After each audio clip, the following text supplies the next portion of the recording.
Hello, everyone. My name is Ed Pratt. Hope you're all doing well out there. We are going to be sharing some information with you guys on the 941 the 941 series form. Today, I'm trying to share my screen and get things started all at the same time. We're going to give people just a moment to join in. We've had some good response for this webinar, and so we're looking forward to seeing quite a few people in the webinar. So I'm going to give everybody just a moment to join in, make sure the technology is working for everyone as we are getting started here. So the session will start here in just a minute. So if you're just joining now, you're not missing anything. We are just kind of hanging out for a minute to let people join in the session. We try to start them right at the top of an hour. It never works. Because there's always a little bit of a lag for people getting into the session once we click the start webinar button. So hang out for just a minute and we will start the session very shortly.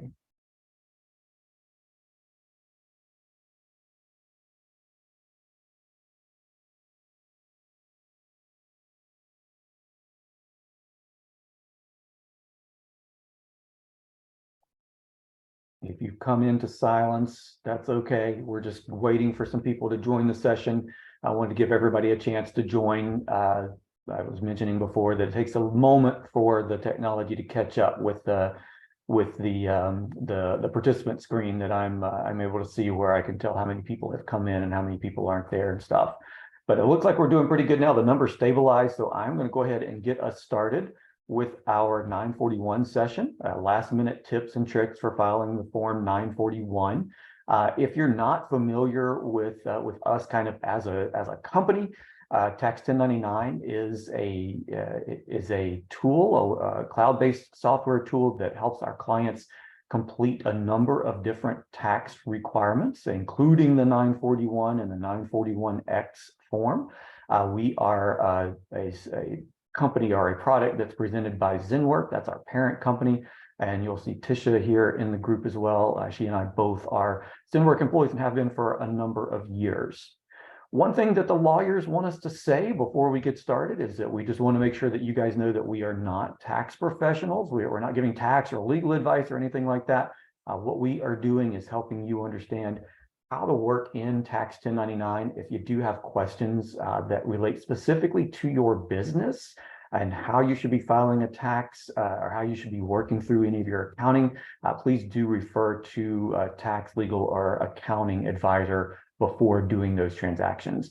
I also want to mention here about questions. If you have questions as we're going through the content, there is a Q&A panel that is available to you. You can click on the Q&A button and it will enable you to ask a question throughout the session. So please do that. If you have any questions, we will either answer them as we go or we will answer them at the end when we get to a Q&A section. We have a couple of speakers today. I mentioned that myself and Tisha will be here. I'll let Tisha introduce herself in just a moment, but just for myself, I have been here with Zenwork since we have started to grow, really. Our CEO and co-founder, Sanjeev Singh, started the business after he left ADP, and I had been at ADP as well. I joined him in 2013. We're headquartered in Fayetteville, Arkansas, but I currently live over in Conway, Arkansas, which is in the central part of Arkansas, and go over to the office every now and then. We've got office in Dallas as well, and then we have a few people distributed out through the country. Tisha, for example, is in Oklahoma City, and we've got some folks in Minnesota, got some folks on the East Coast, and a few other places out there. But just a little bit about me included there. I'm not going to read everything to you, but I will ask Tisha to introduce herself here for a moment. Hi, I'm Tisha Harris, and I have been with Zenwork a little over 7 years. I actually started out as a temp, and then I've kind of just slowly worked my way up over the years. Very much enjoy working for this company and helping customers. And I currently, as Ed mentioned, live in Oklahoma City. I've been here for a few years, and I live with my husband and my daughter. And as it states there, I have only one in-person coworker, and that's my crazy dog, Pickle. He's cute, but he's ornery. He is a crazy dog. So whenever I'm in a meeting with Tisha, I can almost guarantee that Pickle will make an appearance. So Hopefully he doesn't today, but you never know. He has his own mind and he kind of does his own thing. So our agenda for today, we're going to go through some tips like we talked about, kind of the name of the class, right? Some tips for filing the Form 941. We're going to talk about some ways to avoid some common errors. If you are someone who is super experienced with doing 941 forms, you'll know a lot of these things that we're going to talk about, and that's okay, because we're also going to get to some of the COVID-19 relief provisions. You might be thinking to yourself, COVID-19, that was a few years ago. I don't have to worry about that anymore.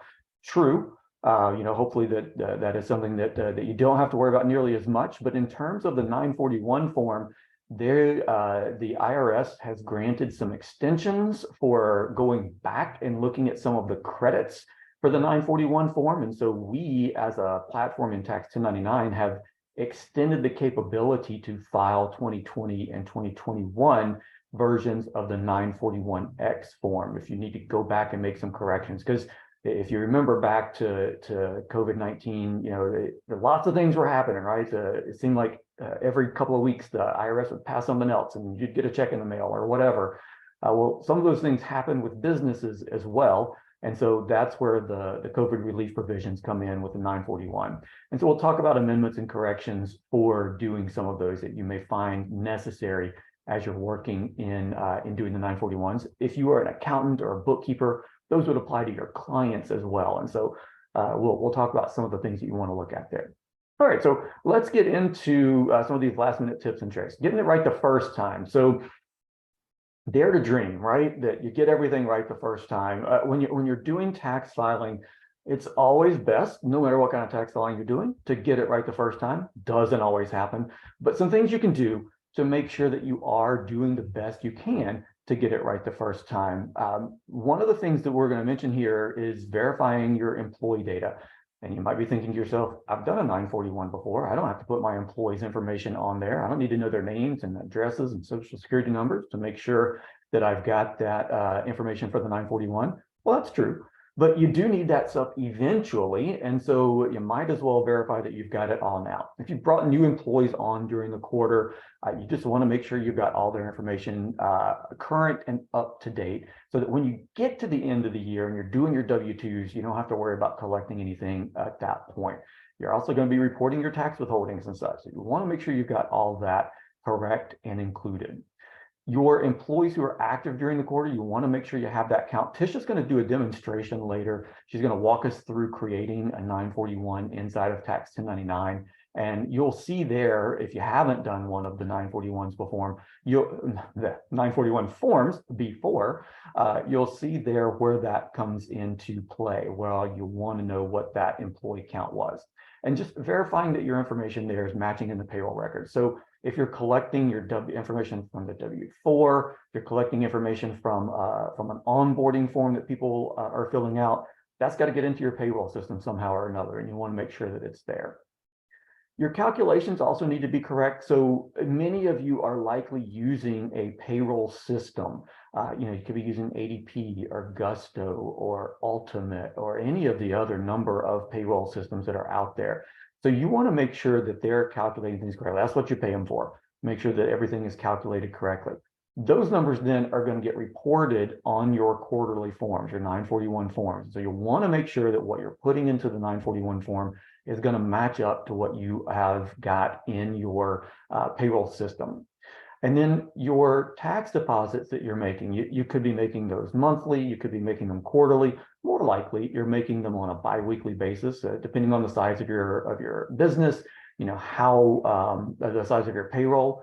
Again, Tisha will show you what that looks like in the actual software. But you want to know that on X date, I paid Y dollars of money for my tax deposit, because you're going to be reporting that through the 941 form and making sure that all of those dates and amounts are matching up. Continuing with the calculations, all of the required fields on the 941, you got to make sure you complete those. So in a software like Tax 1099, that's not really a problem because we won't let you not fill out a form that you need. But if you're doing this on paper, if you're doing this, some manual process, just make sure that you're getting all of the information that you need. You're not skipping any of the required fields that are on the form 941, like the number of employees. for example, that were employed by you for the quarter. You don't want to skip that and then have it come back from the IRS and then say, hey, you didn't do this right. You gotta come back and do it. So remember, getting things right the first time is kind of what we're talking about here. Confirming that the employee wages and taxes are there, again, just kind of matching those pieces of information up. And then the total tax liability. This happens sometimes. The calculations that you will see going through, you might have paid $800.34 for one of the months of your quarter there. And so that is a deposit that you've got for that month. Another month, you might have paid $700.52, whatever your numbers are. As you go through there, those numbers total up, right? And they make sure that they total up for the whole quarter. You got 3 months worth of tax liability payments that you've made. You've got 3 months worth of deposits that you've made. You got to make sure that those are all in accordance when you get to filing your 941 form. As a former English major, I can say that it's not always easy to get your math correct. And so make sure that you're doing it right. Make sure that you're not having that come back to you as a problem on your 941 filing. We've talked a little bit about the payroll records. And so, the wages tips, that kind of makes sense because that's the dollars. But you've also got to think about your taxable fringe benefits, making sure that those are included, making sure that that is correct. And then again, we've already talked about the employees, matching the total number of employees on your payroll record. You could be filing a 941 separate from your payroll system. And hopefully that's why many of you are here, because you're looking for a way to do that e-filing of the 941. And if you're doing that, then you want to make sure that you are in compliance in both sides. You've got 14 employees this quarter, you've got 14 employees over in your payroll system. You're making sure that all of that matches up as you go forward. The last thing is making sure that you submit this form on time. The penalties and interest start from day one as you're going through the process. The quarterly filings are due the end of the month after the end of the quarter. So we are in April. The first quarter ended in March, and so you've got until the end of April to do your filing. Today is the 27th. I keep looking over here at my calendar because I don't know what day it is. But today is the 27th of April, and so the 31st or the 30th, excuse me, is going to fall on the weekend. So that means you've got it rolling over to Monday for doing your timely submittal of your 941 form. So you do have time to make this done, to get this done on time. The verification, the second bullet point here, verifying that the IRS has received the form and any required payments, that's hard to do if you're doing it via a paper filing process. If you do it through an electronic filing process, we use through Tax1099 what's called the modernized e-file system, or the NEF system.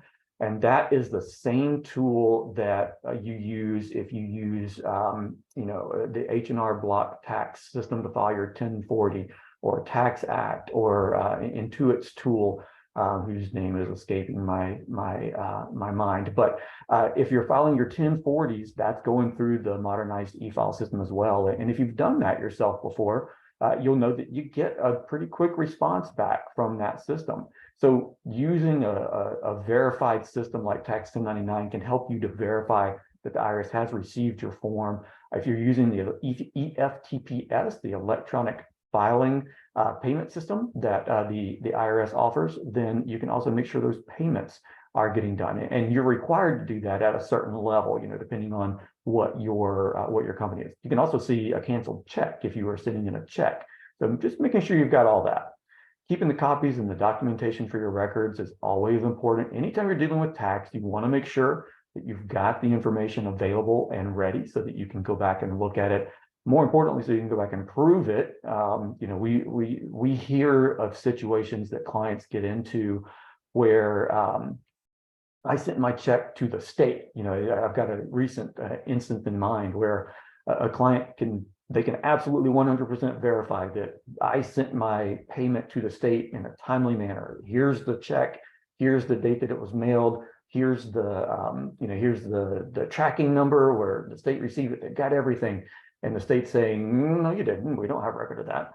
So you are going to be required in that situation. My client is required in that situation to provide those supporting documents to the state and say, yeah, I did. I was in compliance the whole time.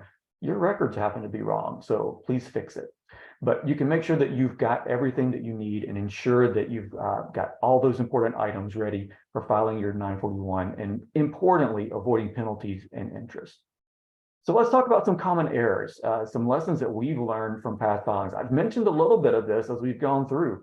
If you haven't double checked your payroll records to make sure that the wages and taxes are being accurately reported on the 941, that's going to be a problem. And if you have a problem in one quarter, you might have a problem in the second quarter, and you might wind up having a problem on your year-end filing too. Things just tend to build up as you go through there. So inaccuracy in the dollars is going to be something that is going to be a problem for your 941 filing as you go through. All the taxable wages, tips, and other compensation tips get missed a lot of times. So if you work, if your business is a restaurant business, the staff don't always put their tips in. They don't always claim the tips. It's something that should be appearing as taxable income for them, but they're not necessarily always putting that in there. And if they are, sometimes those records don't get pushed back into the payroll system. So you got to make sure that you've got all of that information contained and together in the right place. The withholdings, those are important as well, making sure that that's there. And like I said on the last bullet point there, as a former English major, this can be a problem. I use a calculator. So, there's no shame in using a calculator. I will say, I'm proud to admit that I use a calculator and spreadsheets. I do math in spreadsheets all the time, because otherwise I'd be, carrying a 2 instead of a 1 or whatever. And so that can be a problem. I mentioned filing on time, so make sure that you're doing that. If you are doing a paper filing, there are specific addresses that you need to send the paper filing to. Make sure that you've got that. Make sure that you've got some record that you put it in the mail on a particular date. You've got a form that says it was a certified mail if you do it that way, or just a tracking mail. You've got a receipt from the post office. Whatever you do, make sure you've got validation that you did what you were supposed to do in a timely fashion. If you're e-filing, you don't have to worry about that, but make sure that you do have that if you're doing a paper filing process. Your record keeping is important. A lot of records are kept online these days, whether that's through your payroll provider. So for example, if you're using Gusto as a payroll provider, you can keep track of everything through your payroll provider. And I don't get paid for talking about Gusto. They're not a client or a partner or anything, but ADP I used to work for, so I could talk about them too. But they keep all that stuff for you: wages, taxes, compensation. They keep years of records out there for you so that you've got all that. If you're not using a payroll system, then just make sure you have a good record keeping system for yourself. You want to keep the 941, the supporting documentation, for at least 4 years, because there's a 3-year audit period, and then you just want to keep things for an extra year just to make sure that you're not missing anything. If you're doing this filing through Tax 1099 for your 941, if you did your W-2s through Tax 1099, we keep that stuff for you for that time period, so that you can just come back online and find that information that you need. The system for tracking your tax payments and deposits, again, if you're using the EFTPS, you've got a record of it out there. If you're sending checks, though, make sure you're keeping a copy of that canceled check, or you have access to the bank account where you can go online and you can say, yep, this was the check, this is the date that I paid, this is the cancellation of that check. I've got an image of it. You make sure that you've got that record keeping in your process, just built into your process, so that you don't have to feel like if somebody comes to you and says, hey, you got to show us proof that you did this because we don't have record of it, you've got a backup out there that you are able to provide to the IRS, to whomever might come to you and require that documentation. I didn't write this slide, but I kind of like the seek professional assistance. It reminds me of seeking professional help.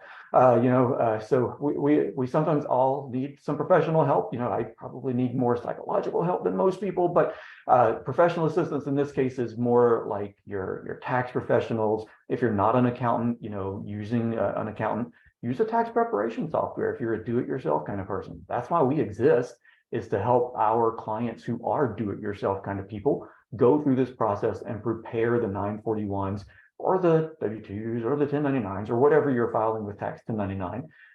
We are there to help you go through that process.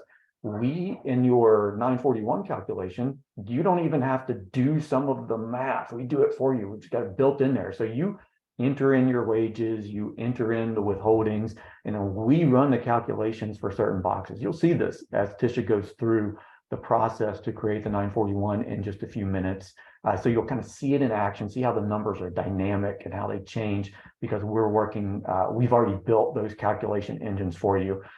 That's one of the great things about software, just in general, not just Tax 1099, but just in general. You don't have to remember how to do everything because the tax preparation software walks you through that process. And that's true whether you're using Tax 1099 to do your 941 or you're using TurboTax. I finally remembered Intuit's product.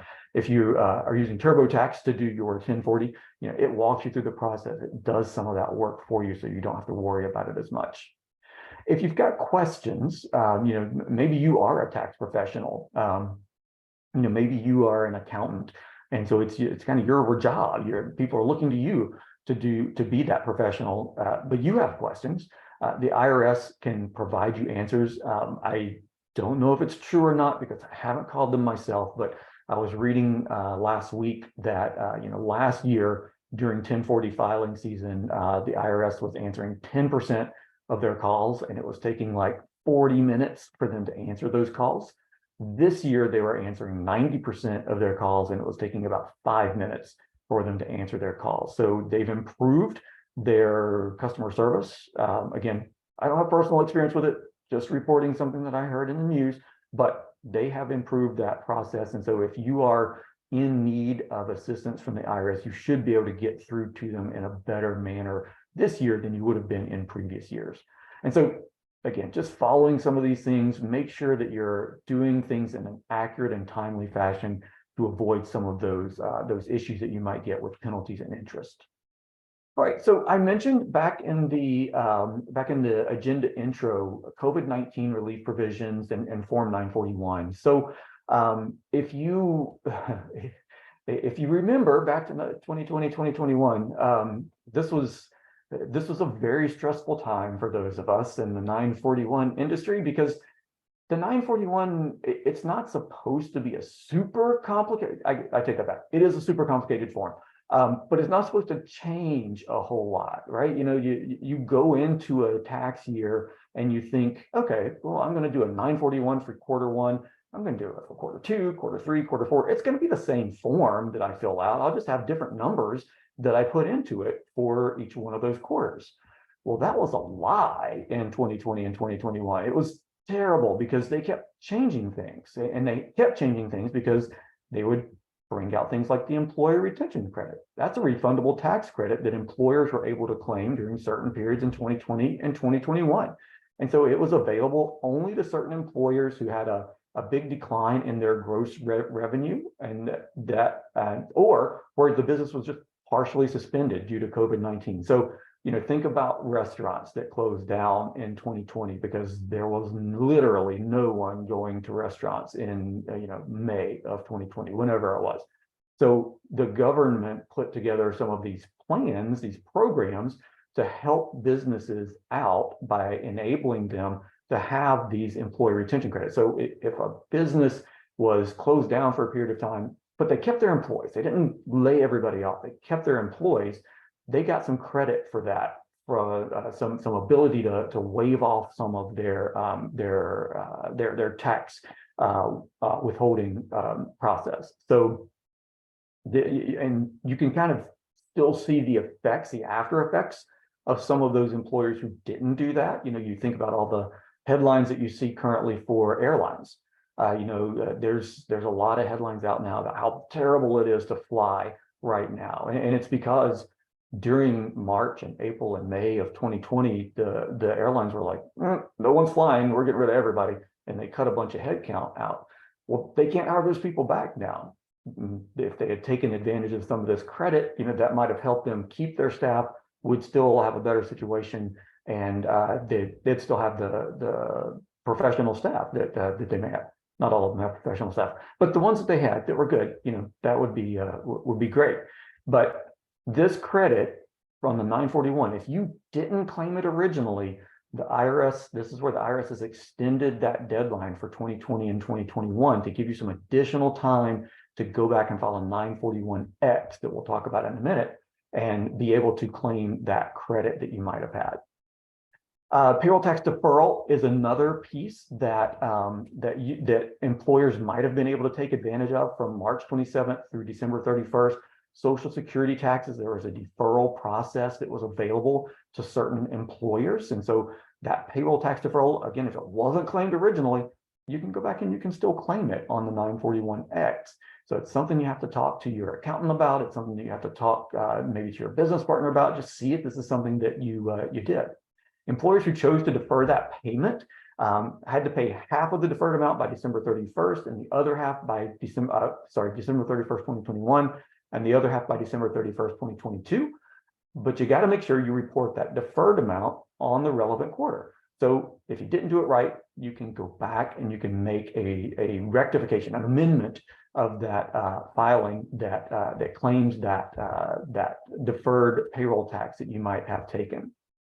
The FFCRA, I will not remember what that stands for, but the FFCRA had a provision in it that required certain employers to give employees with paid sick leave and expanded family leave, medical leave related to COVID-19. So think about employees who had to take leave because their child was sick with COVID-19, or they were sick with COVID-19, or a parent was sick with COVID-19.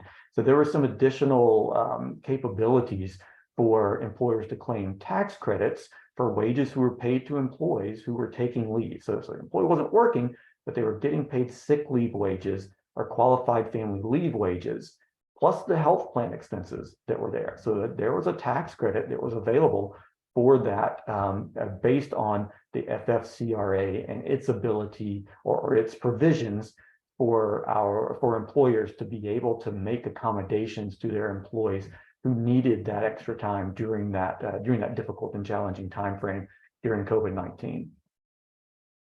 The Consolidated Appropriations Act in 2021 was basically an extension. It extended and expanded some of those relief provisions, including the ERC and the FFCRA that we just talked about, and it gave additional funding for the PPP, the Payroll Protection or the Paycheck Protection Program. That was another tool that the government rolled out during COVID-19 that gave some loans to small businesses to help them cover payroll and other eligible expenses. And those loans were forgivable. So businesses rather, who took advantage of that Paycheck Protection Program, they were able to get a loan, have that loan be forgiven, and keep their employees on payroll and potentially take advantage of some of those ERC and FFCRA credits. And so just making sure employers are aware of the updated rules and requirements, and knowing that you still have the ability to go back and file some of the 941s, even in prior years when you might not have made the proper claims for those 941s. That's what we're here to talk about, is just making sure that you have acknowledged or have recognized that you have the ability to go back and do some of those things. So let's talk about how you would do that process, going through the 941 amendments and corrections. This says how to fix mistakes after filing. That's usually where these come in, but it can also help you to fix things where you might not have done the full credit that you were able to do in filing your 941. So let's talk about when to amend a Form 941. So first of all, you want to amend it to correct any errors or omissions. Easiest thing to think about in terms of an error is I had 12 employees during a quarter and I put 10 on my 941. It's the first box that's on there. I messed it up. I just pushed the wrong button. Well, I need to fix that by filing an amended Form 941 in order to fix that error or that omission.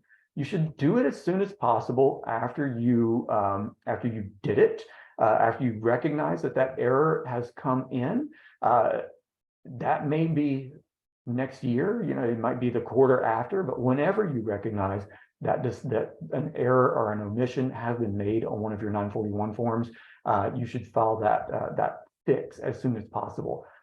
We work with a lot of accountants, we work with a lot of bookkeepers, and one of the great things about them is that when you start to work with an accountant or a bookkeeper as maybe a small business owner, they can go back and they can look at these things for you. They can look at your past quarterly filings and they can say, oh, did you realize that you missed this? Whether it's an opportunity for you to claim an extra credit that you might not have gotten, or it's just a place that you made a mistake, and they can help you to prevent some potential penalties and interest from accruing there by going back and making that modification. That's again, one of the great things about working with bookkeepers and accountants, and they're professionals who do this all the time. So if you're amending a 941, the 941X is what you're going to use. It's called an adjusted employer's quarterly federal tax return or claim for refund. And so if you're going back to fix one of these, you should do the form 941X. In Tax1099, we offer the 941 as well as the 941X. And it's really, the 941X is basically a repeat of the 941. It's got a lot of the same information in it. You're just filling out the correct information in the appropriate fields on the 941X. There's also an opportunity to put an explanation of the corrections and supporting documentation that may need to be sent in attachment with that. So, thinking, especially going back to maybe the credits that were available through the ERC.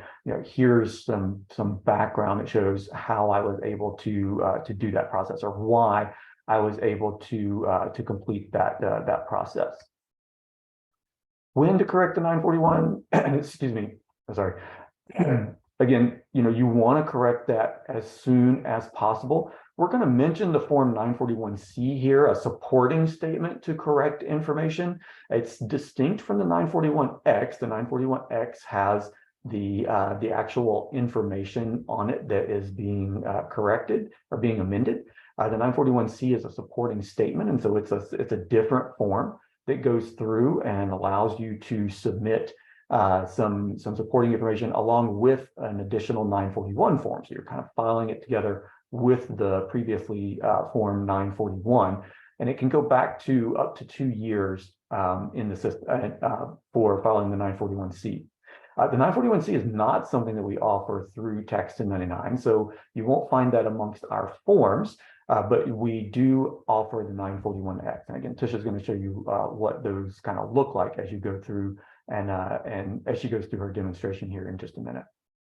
The filing deadlines for the amendments and corrections, again, as soon as possible. So the deadline, is usually 3 years from the date of the original 941 or 2 years from the date that the tax was paid. So keep those in mind. It's usually the latter, the later of those two, not the latter, but the later of the 3 years or the 2 years from the date that the tax was paid. And then the deadline for the form 941C is pretty much the same. It's 3 years from the date or 2 years from the date that the tax was paid. So keep those in mind. But again, they want you to file it as soon as possible after you have gone through or after you have recognized that there was an error or an omission during that process. All right, so we've reached the demonstration portion. I'm going to stop sharing my screen here, Tisha, so that you can share yours and go through a demonstration for folks. Okay. And we did have a couple of questions that have been asked if we wanted to cover those now, or do we want to wait? Yeah, go for it. If you know the answers, go for it. I haven't looked at them yet, but if you already know them, go ahead. Okay. Well, one of them I do. So they were actually asking about the 941X. There is not a place within the 941X to correct the number of employees reported. So that wouldn't actually be able to be corrected in a 941X. So I used a bad example. That's okay. That's why Tisha's here, because she knows things and I just talk about things. Thanks, Tisha. And then the other two we can cover at the end because I'm not sure of the answer myself. Okay. Sounds good. Okay, let me share my screen.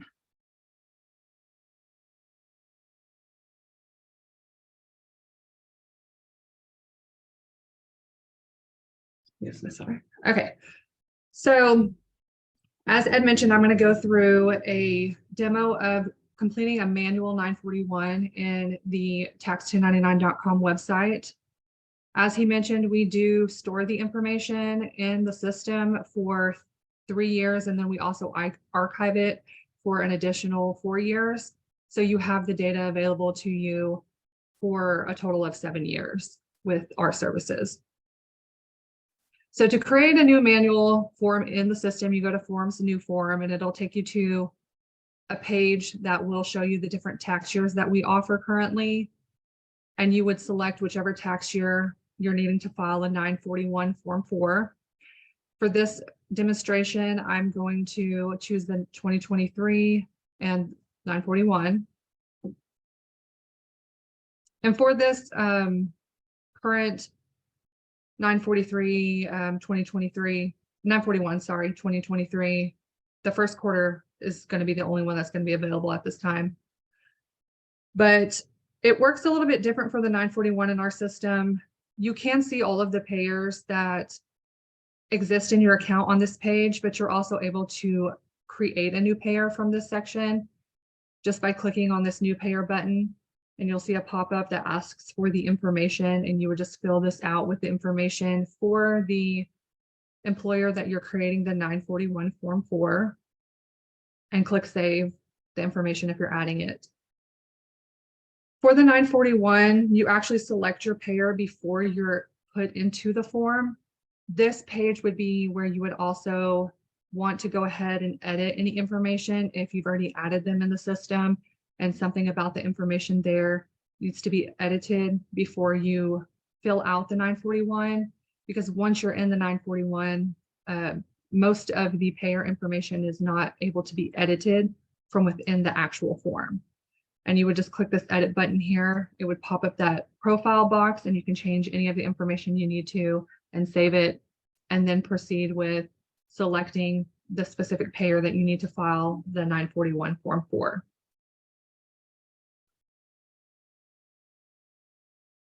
And then you would click next to proceed, and it's going to take you into the actual 941 form for the first page of it in our system.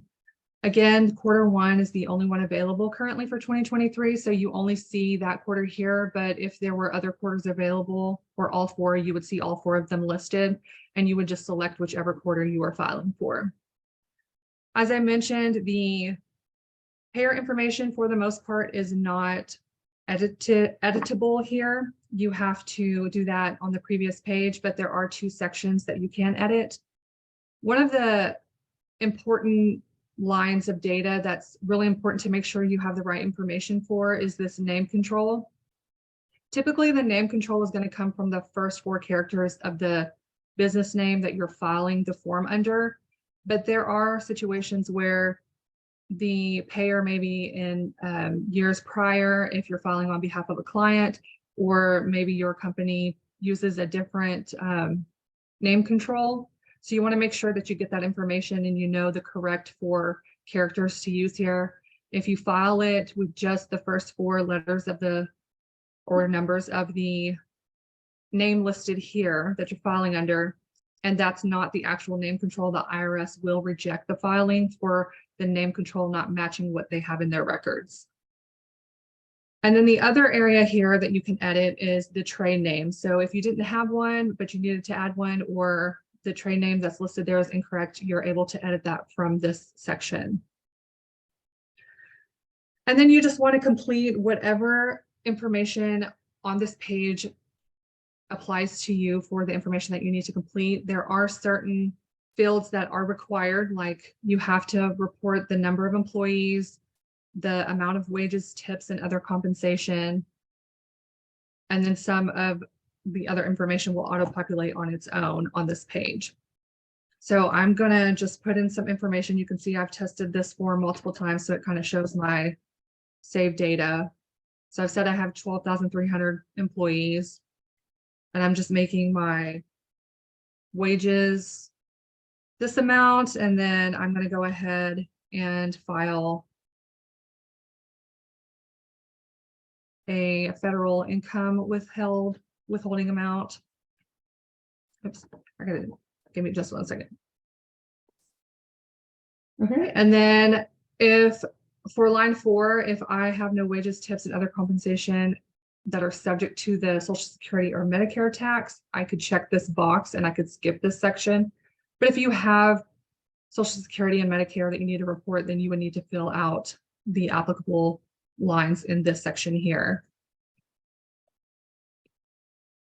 So I'm just going to fill out the Social Security wages and then the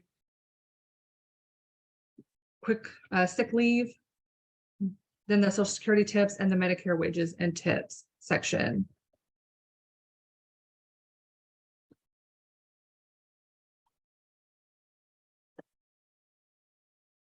As you can see, as Ed mentioned before, our system will auto-calculate some of the lines for you so that you don't have to put that information in there. We do always suggest that you check this information and just make sure all the auto-calculated numbers look correct to you for the information that you have put in these boxes. It auto-populates information down here based off of information that you've completed up here at the top.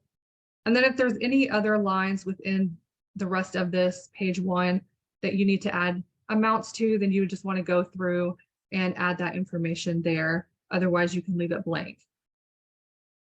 If you file the qualified small business payroll tax credit, you will be required to fill an 8974 form out.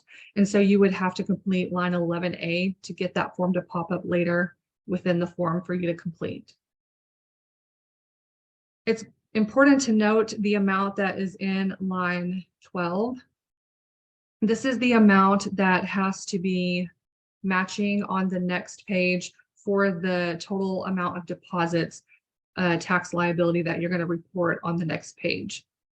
If it doesn't match this number 12 line item, then the form will allow you to continue, because our form is set up to be based off of the IRS rules and the percentages, and their rule is line 12 is what this section has to equal in order to be correct. If by any chance your amount was less than 2,500, you would check this checkbox. But if it's more than that amount, then you would need to report whether you are a monthly scheduled depositor, which would be this section here, or if you are a semi-weekly scheduled depositor. If I were to click this button or this checkbox here, then later in the form, it's going to pull up that Schedule B for me. And many of you, that may be what you complete for your 941, that will show up later in the form, and you would just complete the amounts for the semi-weekly amounts that you deposited. For this demonstration, I'm going to click the monthly schedule depositor, and then I would just put in whatever deposits I made for the 3 months listed there. The tax liability has to be, the tax liability and the deposit should equal the same. So your amounts listed here, as mentioned, should equal the amount that's showing in line 12 from page 1, which is the tax liability amount due. So for my just example, all 3 of my months are going to be the exact same amount, but yours may be different each month. When you have this line equal to the amount that's showing on page 1 for line 12, that red outline on this box will go away, and you'll be able to proceed past this page. Part 3, this section, you would complete whatever in this section would apply to you, whether your the business has closed or you've stopped paying wages, or if it's in a seasonal employer, then you would check this box. And anything in the section that might apply to you, I may need to put my amount here for the sick leave wages. And then part 4 is going to be the third-party designee, and are you a paid preparer? So for the third-party designee, you can have someone in the section or you can leave it blank. It's up to you. This would be someone that's added that has permission and the authority to discuss this specific 941 filing with the IRS should it be needed. And you would just put their name, their phone number, and create a 5-digit PIN. This can be a 5-digit PIN that you already have established with the IRS that your company uses, or it can be a 5-digit PIN that you make up. It's just 5 numbers. And then next we have the paid preparer section. So first I'm going to show you what pulls up later in this 941 if I leave it as no. No means I am not a paid preparer. So I'm going to be required to complete an 8453 EMP form. So if I leave it as no and I click next, it's first going to ask me for a payment method. And so you'll see EFTPS or mail-in check. For EFTPS, if I were to select that option, then this would mean that I'm agreeing that I'm going to go to the EFTPS.gov website and I'm going to make my payment that's due for the 941, my tax liability to the IRS on that specific website. If you've already made it on that website before coming here and filing the 941, you'll still have to select an option here. So you can go ahead and select this option even though you've already paid it. If you choose mail-in check, there will be a 941V that will be emailed to the user that is submitting this 941 in tax1099.com. And then that payment voucher can be used to mail in the payment to the IRS, and it will have the address that the payment needs to be mailed to as well. And then on this next page, it should show me the 8453 EMP. So this is what I'm required to complete if I choose that I am not a paid preparer, a paid tax preparer. You can see some of the information is already auto-populated. The quarter dates are listed there, the payer's information, and then the amounts from line 12 and my balance due is already automatically populated.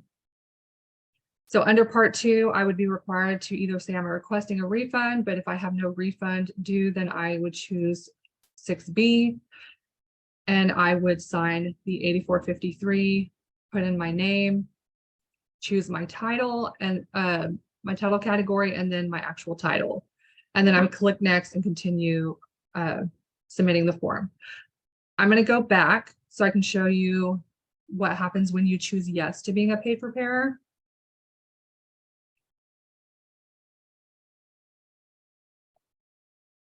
So if I choose yes here instead of no, I'm saying that I'm a paid tax preparer filing this 941 on behalf of my client, for example. And I can add information here in these boxes and our system will automatically save it once you've entered it in and gone to the next page. If I've already added someone, then it exists in the drop-down menu and you could just select whichever paid preparer information applies for this filing. And then the system will automatically populate it.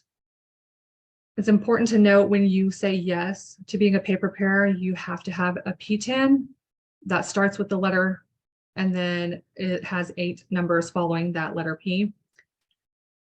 And you will have to enter that. If you are self-employed, then you'll want to click this little checkbox before proceeding. So I have my paid preparer information completed, and when I click next, it'll take me to that payment option again. I'm just going to click next. And on this next page, you'll see the 8879 EMP pull up for me. And so as a paid preparer, this would be the form that I would be required to complete. It has some of the information like the 8453 automatically completed. And then there's a section 2 that you have to complete for this form. You can click this checkbox and complete this information, and then you'll still have to fill this bit of information down here. Or you can choose that I will enter a PIN as the signature and you'll complete these 2 fields and this field down here. I did want to mention for the 8879 EMP, if you do file your 941 with tax1099.com, our company is not the ERO. This would typically either be the company that the 941 is being filed under, or if you're a paid preparer, then it could be your company information that would be listed here. But we just wanted to make sure to note that it's not going to be our company's end work. So for this example, I'm just going to click this little checkbox here, and then I could put in my name, and put in my title. And then in this section here, it requires an EFIN and a PIN. So the PIN is going to be a 5-digit number. Again, it can be something that you already have established with the IRS, or if you need to make up a PIN, you can do so. It would be 5 numbers. And then you would just want to make sure that you take note of that PIN so you have it in case it's needed if you need to talk to the IRS.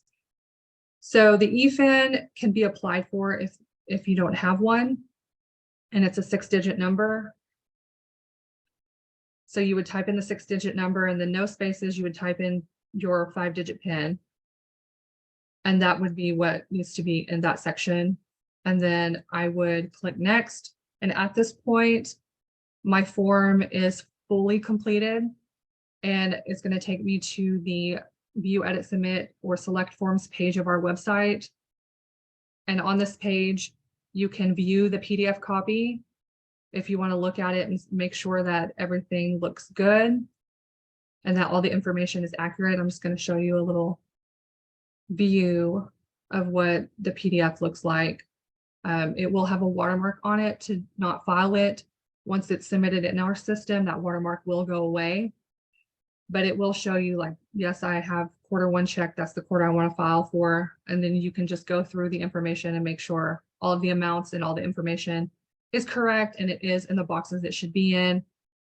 And then you can proceed with submitting it. If you needed to change information, you can click edit, go back into the form and edit the information as well, and then proceed with submitting it in our system.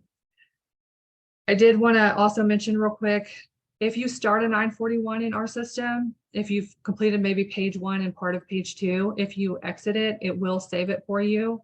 So you can go to Forms, View, Edit, Submit Forms, and then you would be able to pull up the information by choosing the drop-down menus, and you can go back into the form by clicking Edit and finish completing it, and then submit it when you're ready. And that is all I have for the demo. Thanks, Thank Tisha. you. Appreciate that. So we do have some time to answer the couple of questions that are still outstanding in the box. And if anybody else has questions, please use that Q&A panel to put them in there. The two additional questions that came in. One is, are you able to claim the ERC, that employee retention credit, on an original 941? The answer is yes, but only if you're going back to the time period when that credit was available. So like if you were Q2 of 2021, I think, that would fall into the time frame when the original, when the ERC was actually on the original 941. It's maybe box 13B. But if you go look at a current 941, like the one that Tisha just was showing you, that box 13B says something like retained for future use, because it's no longer on that actual line for the form, because the ERC doesn't exist anymore. So you can put that on an original 941 if it falls into the actual time frame for doing that. Another question that we got is isn't the number of employees on the 941 just those that worked on the 12th of the month? And so what the question is referring to is, when do I say this was the number of employees that I had during the quarter? And it is the 12th of the 3rd month of the quarter. So, for this quarter, that would be the 12th day of the 3rd month, March, of the quarter. And it's anybody who was active on payroll during that period when the 12th falls. So if your payroll period ran from, the 11th to the 17th or whatever, then that would be inclusive of the 12th. And then people who are active on that pay period, excuse me, would be the ones that would be in your number for that pay period. I got a couple more questions that have come in. One is, when is the cutoff to e-file the 941X? It is 3 years after the original was created, or 2 years after the tax was created. However, there is an extension for the ERC. So go look at the instructions for the 941X and make sure that you've got your dates correct there. I'm not going to be able to pull them out of my head, but just make sure that you've got the dates correct for putting those out there. Then the last question is the presentation recording available? We will be making the presentation recording available. Everyone who attended today will actually get an email that will have the recording in it. You'll also get another email that will have a survey in it, and we'd just like you to take the survey and tell us what you thought about the session that Tisha and I did for today. Let's see. Why do some of the e-file confirmations take more than a couple weeks to receive? Because the IRS sometimes can be a little slow. That's really what it's all about. We just wait for the e-file confirmation to come back from the IRS, and as soon as we get it, we send it out to our clients. So that's what happens when they take some time to send them. That's what it is. Cutoff to file the 941C is also 3 years after the filing of the 941 or 2 years after the tax was paid. So that was another question that just came in. So both of those are pretty much the same. No CPE credit. So we didn't do any polls or anything. So another question, sorry, I'm just answering questions like you guys have seen them. Maybe you have, but the question was, does the webinar provide CPE credit? And we weren't able to provide it for this one. We do provide CPE credit for some of our courses, but this was not one that we were able to provide the CPE credit for. All right. I don't see any other questions, but we will stay here for another minute or so and see if any pop up. I want to thank everyone for attending our session today. Thank you, Tisha, for walking us through the demonstration. I appreciate that because I am not usually able to do that. And so thanks everyone for attending the session. Hope to see you in another session in the future that we will offer. Have a great day, everyone, and good luck filing your 941s this quarter. Yes, thank you, everybody.